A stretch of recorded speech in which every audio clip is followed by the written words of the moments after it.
내가 거룩하니 너희도 거룩하라.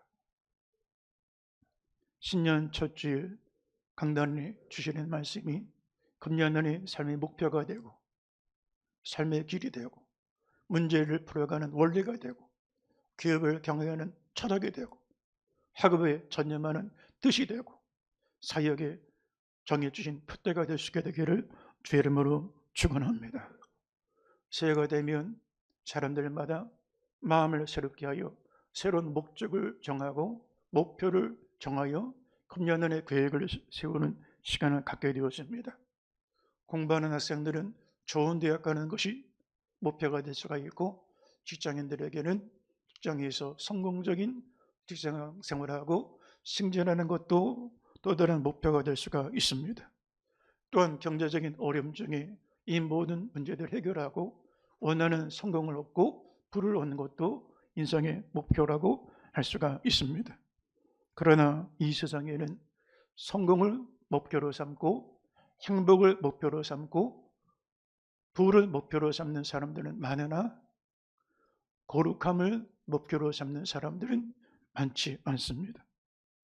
하나님의 자녀들은 성공이나 위대한 일을 하거나 위대한 업적을 내거나 위대한 사람이 되는 것이 목적이 아니라 여호와 하나님과 더불어 동행하고 하나님이 함께하는 삶을 살아가는 것이 삶의 목적이라고 할 수가 있습니다. 하나님이 함께하는 삶은 바로 거룩함에 이르는 삶의 비결이 있다라고 할 수가 있는 것입니다. 하나님은 내가 거룩하시니 너희도 거룩하라고 말씀하고 계십니다.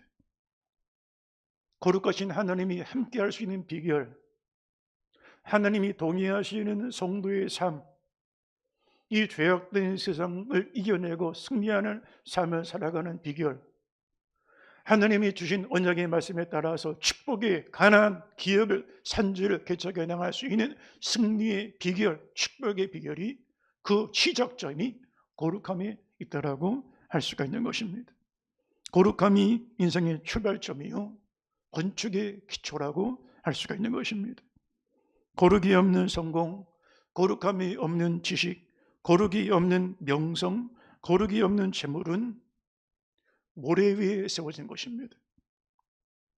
우리 사회에 남다른 성공을 이루고 지식을 쌓고 부와 명성을 쌓았던 높은 지위와 원하는 것을 얻고 누리고 있는 사람들을 볼 수가 있습니다. 그런데 한순간에 무너집니다. 그래서 이런 얘기할 때가 있습니다. 그 사람은 한 방에 훅 갔다라고 말합니다. 그런데 이 한순간에 무너진 것의 이유가 뭘까? 거룩함을 잃어버렸기 때문이라고 할 수가 있는 것입니다. 죄가 인생의 평생의 공동탑을 무너뜨리게 되어지는 것입니다. 죄 가운데 세워진 성공, 죄 가운데 세워진 부와 명예, 죄 가운데 이루어진 지식, 죄 가운데 얻어진 지위는 한순간에 몰락하게 되어지는 것입니다. 거룩이 토대인데 토대가 없이 세워졌기 때문이라고 할 수가 있는 것입니다.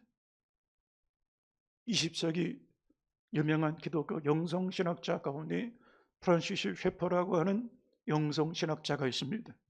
이분이 현대 크리스찬들을 향하여 이런 일갈하는 메시지를 던진 적이 있었습니다. 여러분의 삶의 목표가 행복이라면 하나님 보는 불신자와 다른 것이 무엇이 있습니까? 그리스도인의 삶의 목표는 행복 그 이상이 되어야만 합니다. 바로 여러분 가운데 거룩함이 삶의 목표가 되어야 하는 것입니다.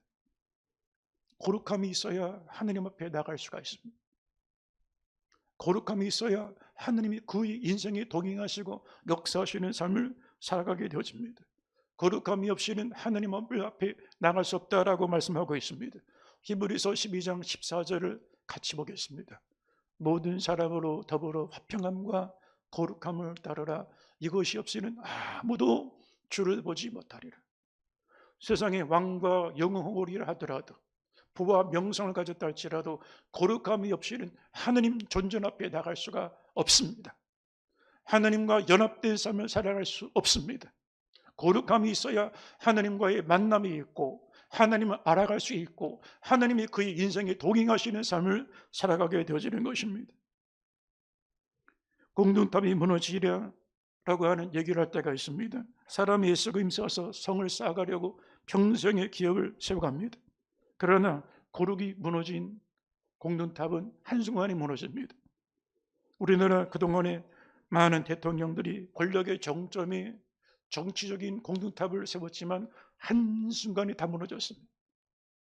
이승만 대통령 3.15 부정선거하다가 해외 망명 생활로 한 국가의 원수였던 대통령이 자기 조국을 버리고 망명 생활로 생애를 마감했고, 박정희 대통령 암살당하고 생애를 마감했고, 전직 대통령들 혁명하다가 내란 수개처로 교도소 수감 생활했고, 또한 스스로 자살하고 떠난 대통령도 있습니다.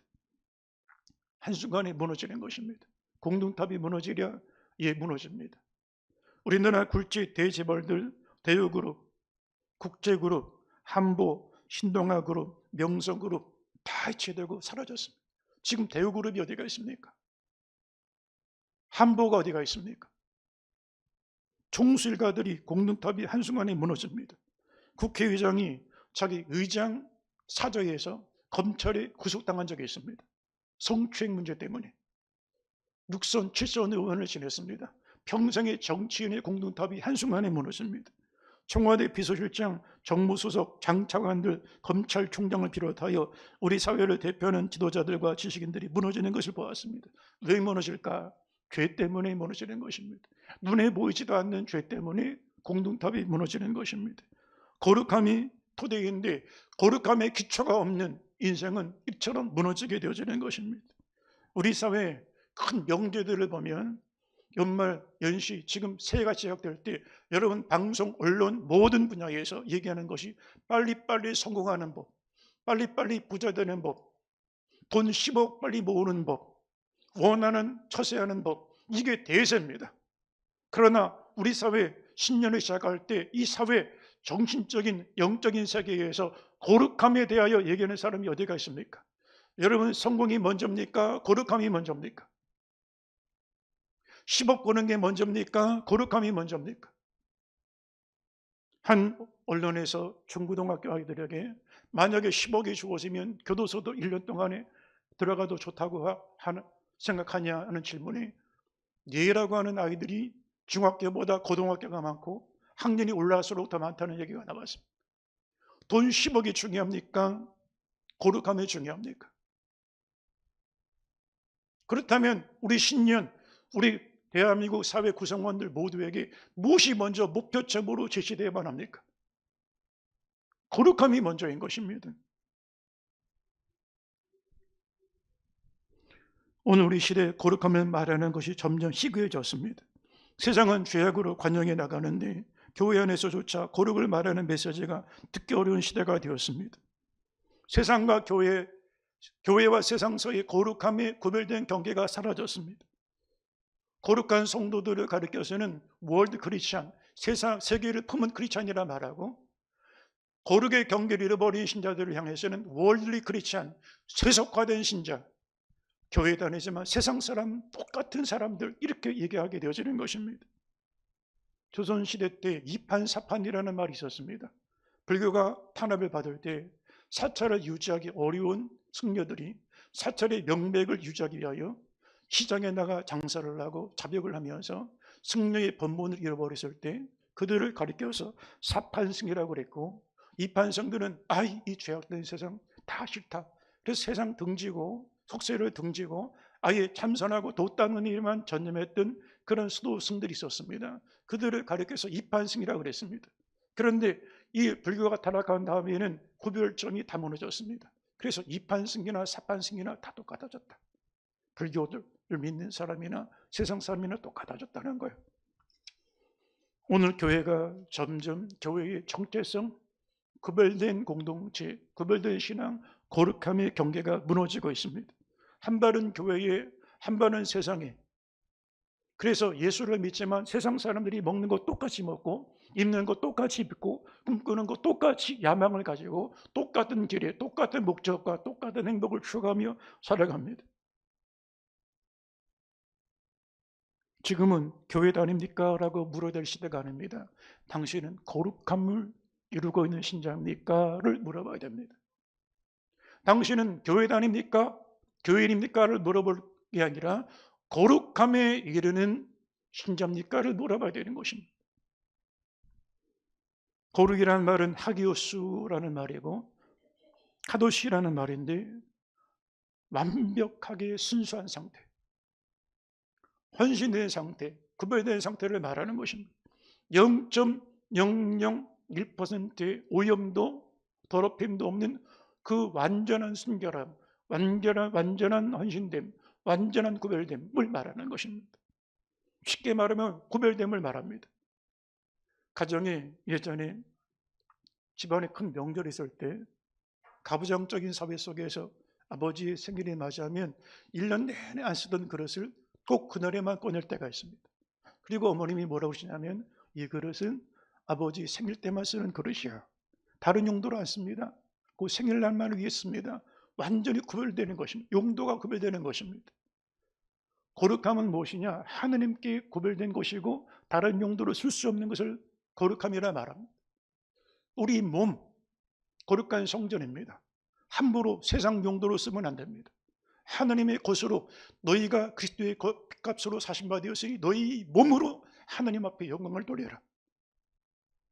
성전입니다. 하나님의 교회입니다.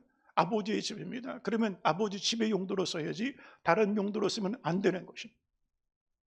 주일, 성일입니다. 하나님의 시간입니다. 세상의 일락과 정욕을 쫓아서 들로산으로 먹고 마시고 즐기는 날로의 용도로 쓰면 안 되는 것입니다. 성물입니다. 성꿀을 가져다가 노래방 기구로 쓰면 안 되는 것입니다. 구별된 것입니다. 이 구별점을 잃어버리면 거룩의 경계를 잃어버리게 되어지는 것입니다. 이 세상에는 거룩함이 없습니다. 다 오염됐습니다. 다 흠이 있고 점이 있고 티가 있고 죄가 있습니다. 오염되지 않은 사람이 없고 오염되지 않은 기관이 없고 오염되지 않은 그런 조직들이 없습니다. 다 죄 가운데 있습니다. 그런데 거룩이란 말은 오직 하나님께만 붙일 수 있는 용어입니다. 하나님은 거룩하신 분이죠. 순변하시고 흠이 없고 티가 없고 죄가 없는 그분만이 거룩이라는 단어를 유일하게 붙일 수 있는 유일한 분이라고 할 수가 있습니다. 그래서 거룩이라는 단어는 하나님께만 쓰는 단어입니다. 어머니의 사랑이 크고 고귀한 사랑이지만 거룩한 사랑이라고는 하지 않습니다. 고귀한 사랑이라고 말합니다. 스승의 은혜가 소중하지만 거룩한 은혜라고 말하지 않습니다. 고귀한 은혜라고 말합니다. 부부간의 사랑이 소중하지만 거룩한 사랑이라고 말하지 않습니다. 고귀한 사랑이라 말합니다. 거룩이라는 단어는 사람에게 붙일 수 있는 게 아닙니다. 하나님께만 붙일 수 있는 용어입니다. 그런데 이 거룩이라는 말을 쓸 수 있는 것은 그 거룩한 하나님과 연결됐을 때 그때만 거룩이라는 용어가 가능합니다. 그래서 우리가 부르는 노래를 일반 노래가 아니라 노래방에서 부르는 노래가 아니라 이미자 나훈아의 노래가 아니라 하나님 앞에 구별된 노래로 드리는 찬송을 거룩한 찬송, 성가라고 말합니다. 이 성물들, 가구들도 구별된 용도로 세상 용도로 쓰는 게 아닙니다. 여기서 잔치집을 차리고 여기서 세상 것을 취하는 것이 아니라 하나님을 예배하는 데 쓰임받는 도구로만 구별돼서 쓸 때 성구라고 말합니다. 집도 세상 용도로 쓰는 게 아닙니다. 하나님을 예배하고 주의 사역을 감당하는 성전으로 구별된 집으로 쓸 때만 성전이라는 용어를 쓸 수가 있습니다. 책도 일반 책이 아닙니다. 세상 도서 하나 다 합쳐도 성경 하나님이 직접 정해주신 이 말씀, 구별된 말씀, 그래서 성경 구별된 책이라고 말합니다. 땅도 일반 땅이 아닙니다.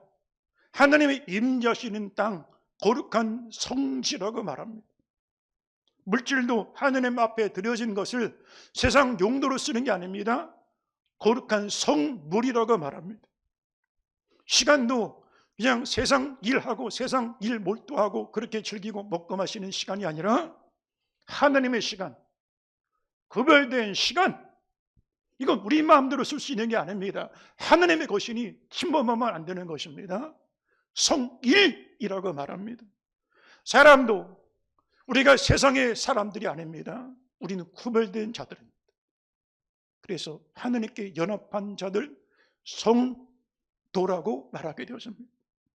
옷도 그냥 세상 사람 입는 것, 그냥 명품 옷 걸치고 다니는 게 아닙니다. 예수 그리스도의 옷, 거룩한 구별된 옷, 성도의 오르냉실의 옷, 성의라고 말합니다. 하나님과 연결되면 거룩함이요, 그 연결이 죄로 인하여 끊어지면 거룩함을 상실하게 되어지는 것입니다. 인생의 꿈도 마찬가지입니다. 신년사에 꿈 얘기를 많이 합니다. 어떤 꿈을 꿨는지 신령한 꿈, 축복의 꿈들을 얘기합니다. 꿈 해몽들을 말합니다. 그런데 하나님과 이어진 꿈은 거룩한 꿈, 비전이라 말하고, 하나님 앞에 끊어진 연결되지 않은 꿈은 야망이라고 말합니다.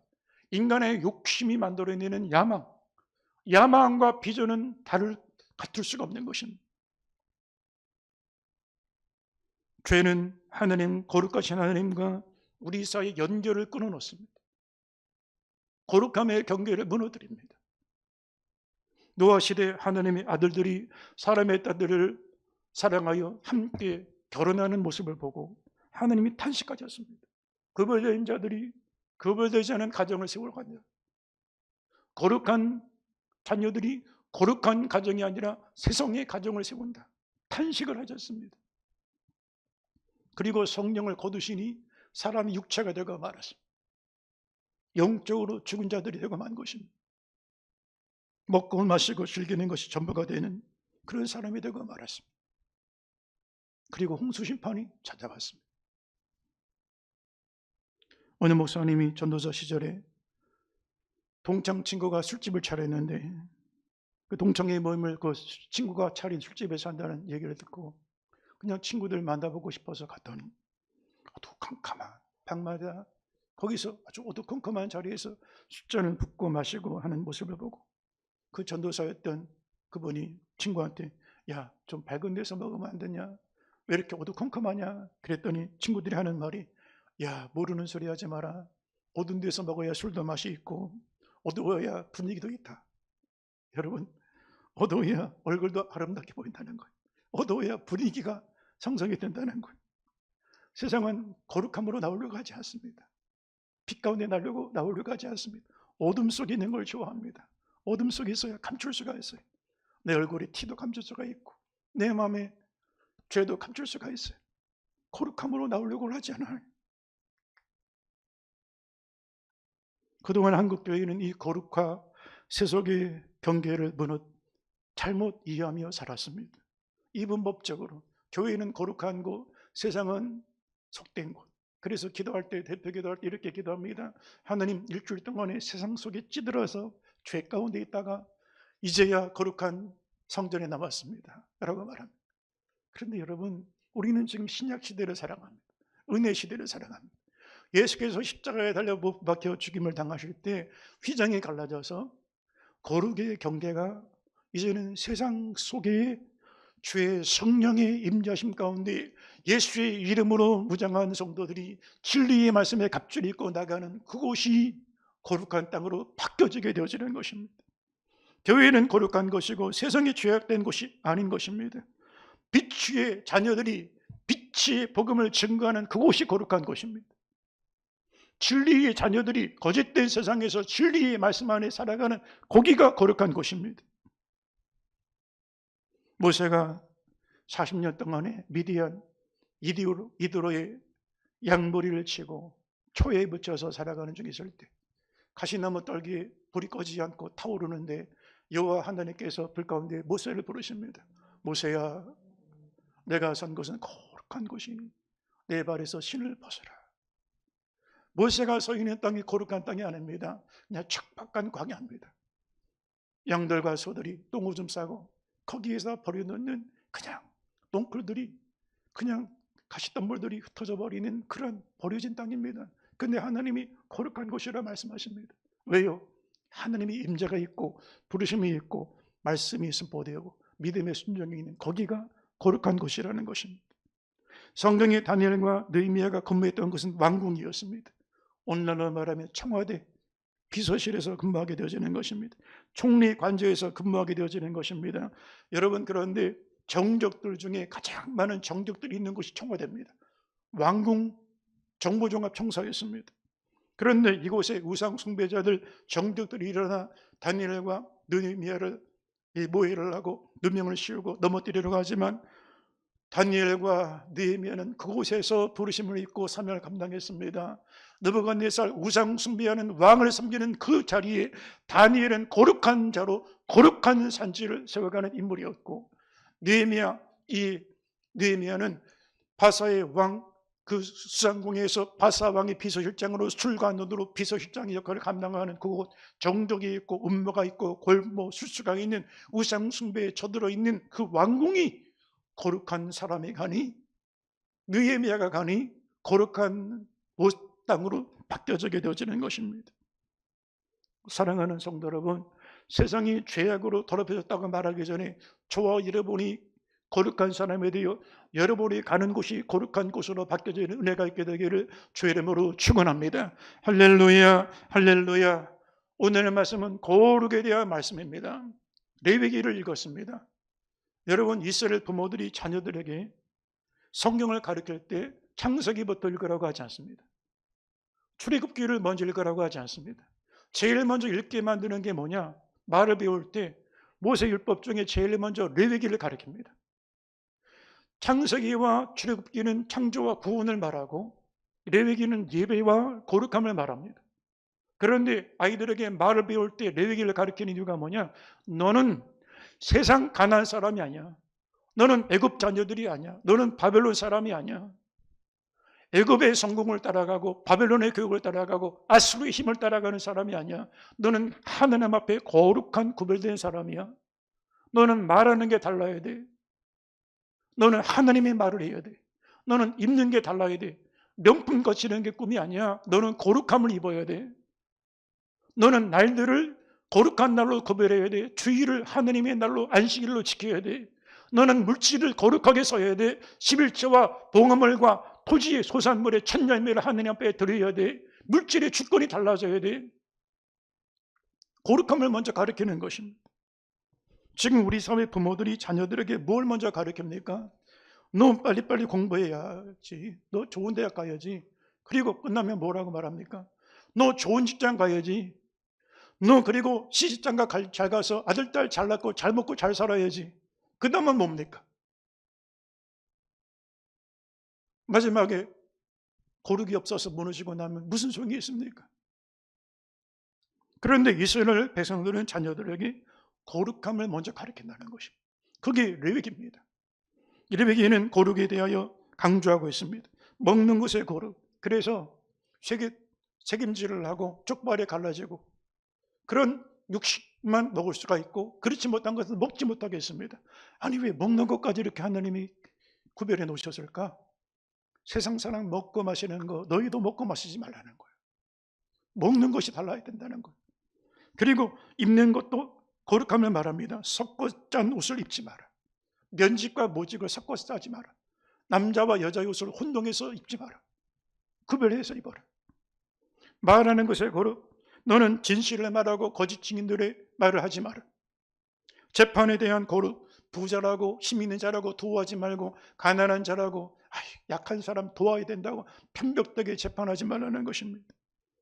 시간의 거룩. 함부로 시간 쓰지 말고 구별하여 하나님의 시간을 드리고 그리고 나머지 시간을 쓰라는 것입니다. 재물의 거룩. 온전한 11조와 봉헌물과 토지 소산의 천열매 하나님의 것이니 손대지 말라는 것. 하나님의 뜻으로 고아와 가보애와 나그네들을 돕고 하나님의 성막에 일하는 성직자들을 감당하게 하고 하나님의 선교적인 사역에 쓰임받게 하라는 것입니다. 하나님은 하나님의 자녀들이, 하나님의 백성들이 가난한 사람들과 똑같이 먹고 똑같은 옷을 입고 똑같은 행동을 하는 걸 원치 않았습니다. 너희는 이 땅에서 구별되게 살아라, 거룩하게 살아라고 말씀하고 계신 것입니다. 거룩이 우리 삶의 기초입니다. 터전입니다. 터가 무너지면 의인이 어떻게 살고, 우리 가정의 기초가 무엇입니까? 부와 재물입니까? 그 위에 세워진 가정은 어떤 가정이 되겠습니까? 지식입니까? 지식이 위해 여러분의 가정을 세운다면 그 가정이 어떤 가정이 되겠습니까? 우리 가정이 성공이 기초입니까? 만약에 인생에 성공만 있습니까? 10배 쓴 잔을, 이 10배의 쓴 잔을 마시게 되면 어떻게 되겠습니까? 우리 가정의 기초가 거룩이 되고 교회의 기초가 거룩이 될 때 그 위에 거룩하신 하나님이 임하시고 출입하시고 인도하시는 삶이 나타나게 되어지는 것입니다. 대한민국 국가의 기반에 세워진 가치의 기초가 무엇입니까? 경제적으로 부유의 나라가 되는 게 선진 대한민국입니까? 칼로 세워진 나라는 칼로 무너집니다. 돈으로 세워진 나라는 돈으로 무너집니다.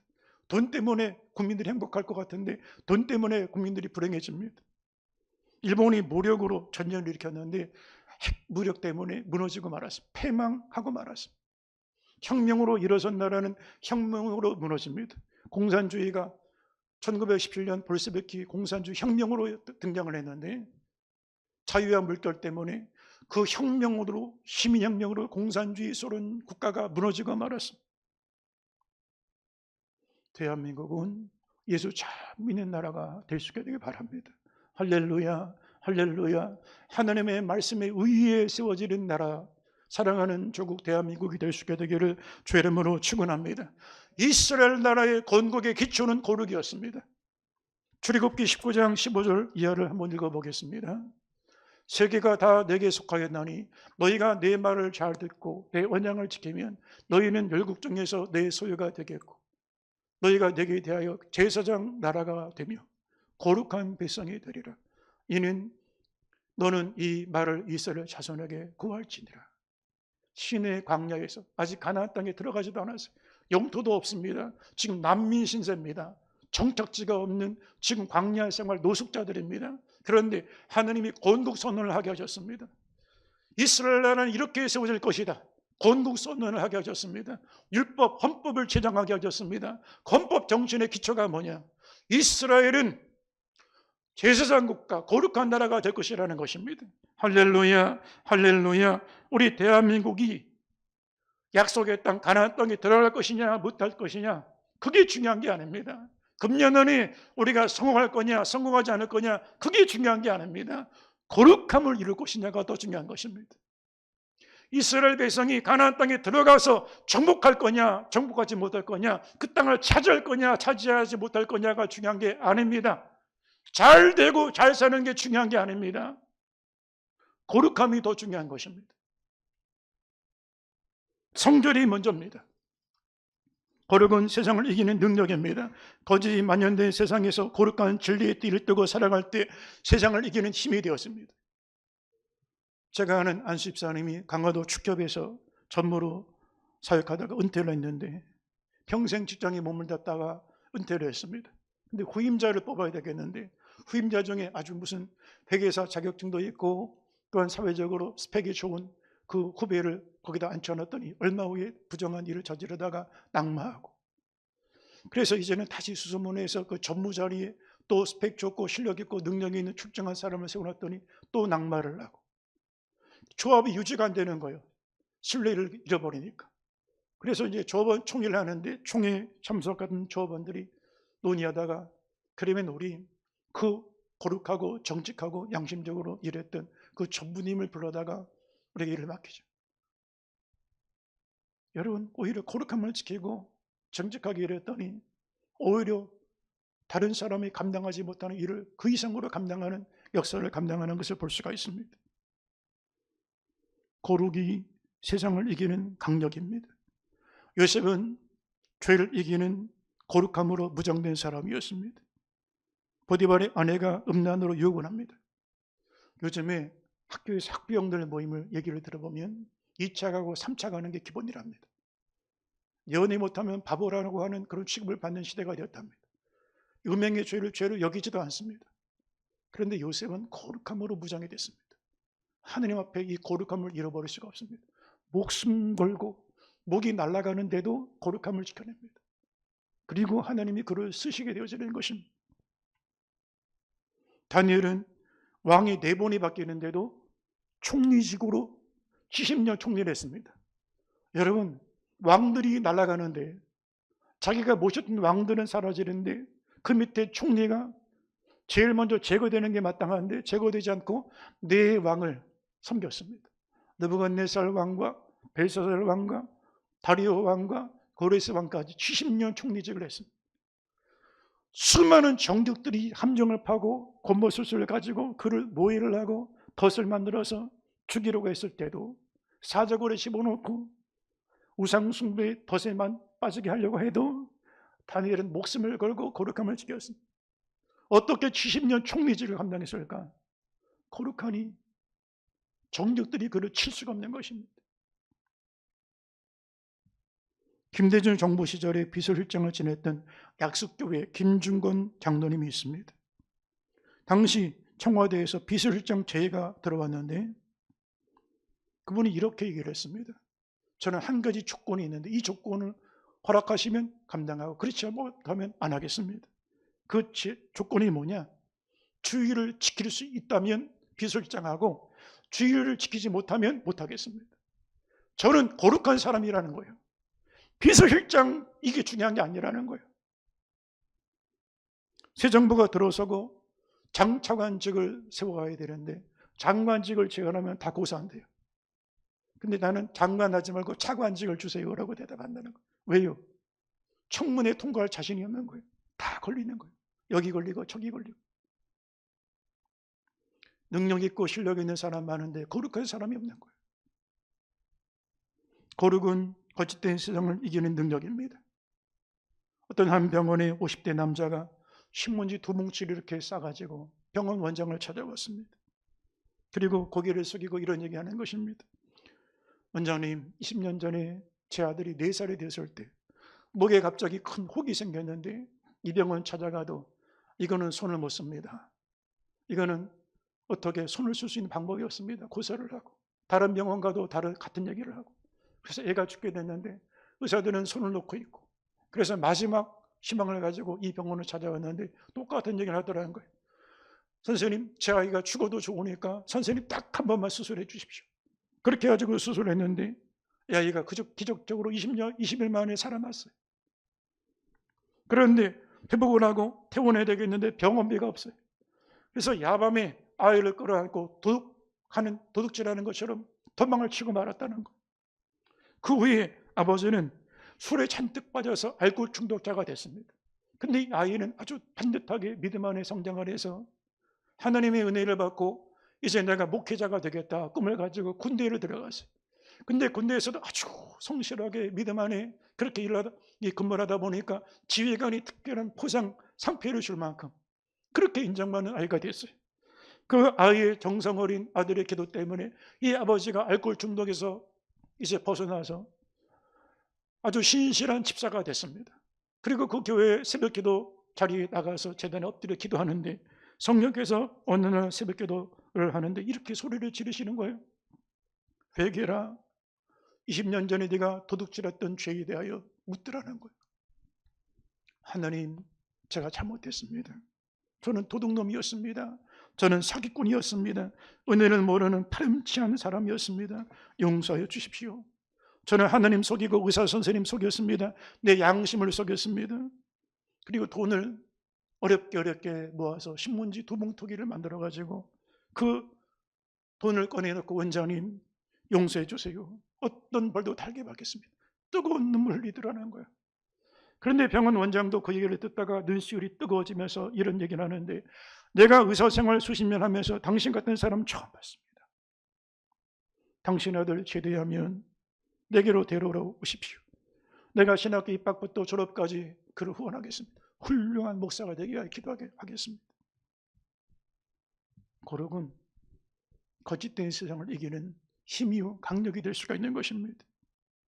하나님께서 새로운 가나안 땅 약속의 땅에 들어가는 이스라엘 백성들 향하여 명령하시고 준비하라고 하신 것은 단 한 가지였습니다.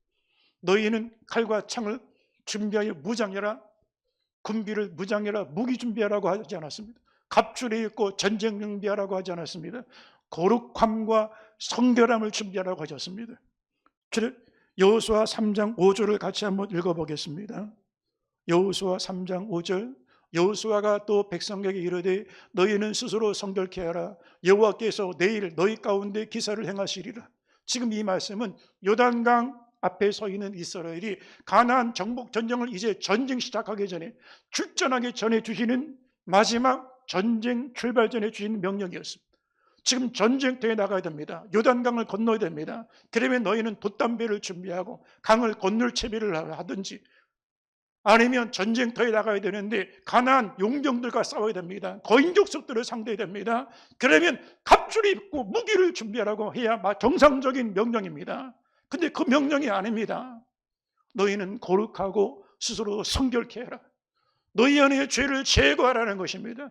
그래야 이 전쟁이 하나님이 함께하는 전쟁이 되고, 그 거인족속들이 너희 안에 무릎을 꿇게 되고 하나님이 승리하게 산지를 기업으로 줄 것이라는 것입니다.